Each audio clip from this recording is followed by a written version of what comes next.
A future star, the next face of the league.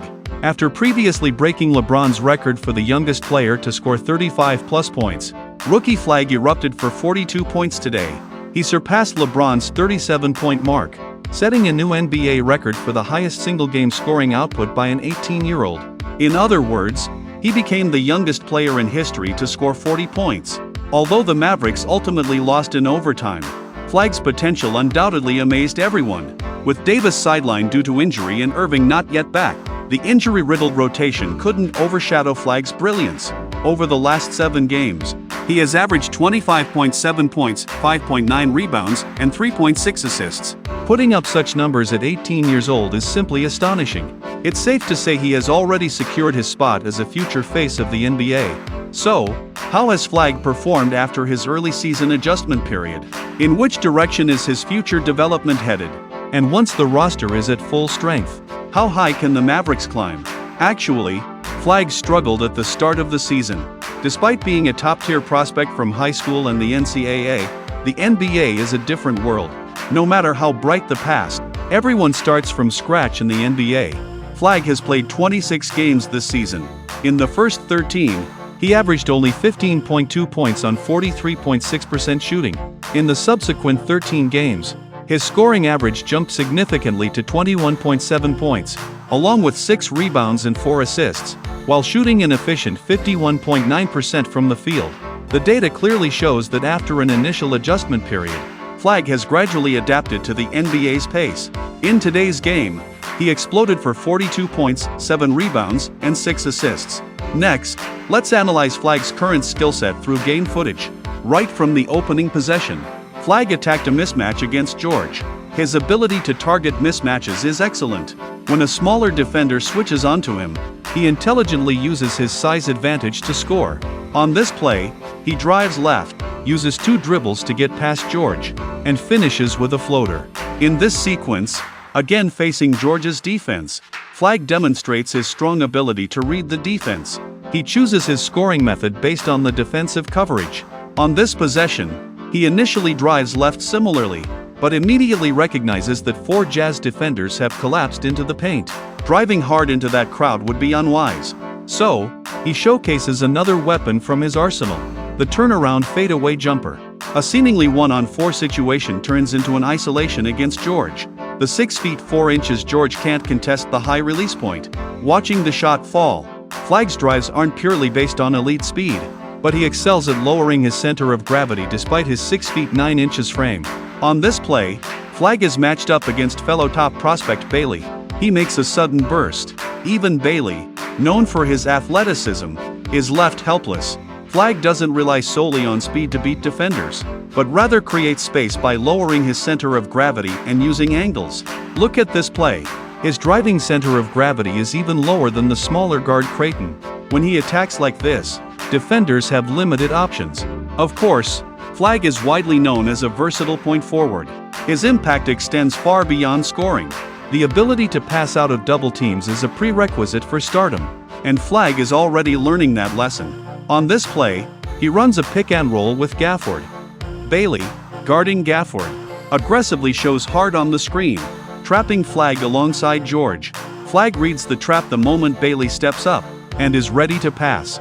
Gafford, a veteran roll man, dives hard to the rim, catches the pass, and finishes easily. Flag's ability to dish on the move is starting to resemble LeBron's. He doesn't telegraph the pass early in the drive, but instead draws defensive attention before kicking it out to the corner shooter. However, to continue growing in this area, Flag needs more work. The trapping pressure from Utah wasn't particularly intense today. His decision-making against higher defensive pressure remains to be seen. Defensively, Flag is a truly gifted player. His defensive versatility is outstanding, allowing him to fill multiple roles. Most often, Flag plays as a weak side helper, using his length and wingspan to provide rim protection and roam. His broad shoulders and wide frame give him an extensive coverage area, even enabling him to block centers occasionally. On this play, he lurks near the baseline and, without even fully jumping, swats Filipowski's layup attempt, this time, facing the 7 feet 0 inches Markkanen. Flag extends his arm and successfully protects the rim. Playing as a helper also maximizes Flag's rebounding ability. For a forward who can push in transition, grabbing a board and leading the break is a valuable skill. Similar to how Tatum or Jalen Johnson often operate, on a minority of possessions, Flag will be the on-ball defender. Even then, he tends to provide help. It seems ingrained in his DNA. He's a team-first player who loves to rotate. Overall, the 18-year-old Flag already possesses near all-star level impact, thanks to his high physical and technical readiness pre-draft. But as a rare franchise-altering number 1 pick, expectations are certainly higher. Based on his current play style, his developmental trajectory points to a two-way, big-bodied forward. Let's compare him to his Duke predecessor Tatum, one of Flag's draft comps. Indeed, they share similarities. Both are big wings, two-way players, capable of driving and shooting. However, I believe Tatum is not Flag's ceiling.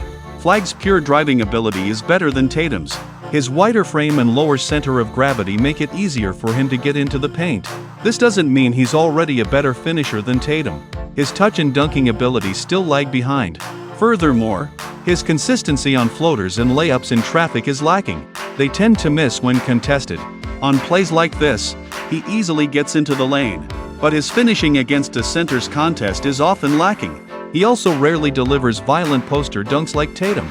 In terms of playmaking, while Flag's current assist percentage and assist-to-turnover ratio are league average, his potential is evident. As mentioned, he shows preliminary ability to handle doubles and drive and kick awareness. Combined with his better court vision and team-oriented mindset, I'm optimistic he can surpass Tatum as a playmaker eventually. However, Flag's shooting is not on Tatum's level, representing his biggest current weakness. After Tatum embraced a more analytical shot profile, threes once constituted 50% of his attempts. While his percentage isn't elite, the volume and threat are incomparable to Flag's. Flag is shooting only 25% from 3 this season, making roughly 1 of every 4 attempts.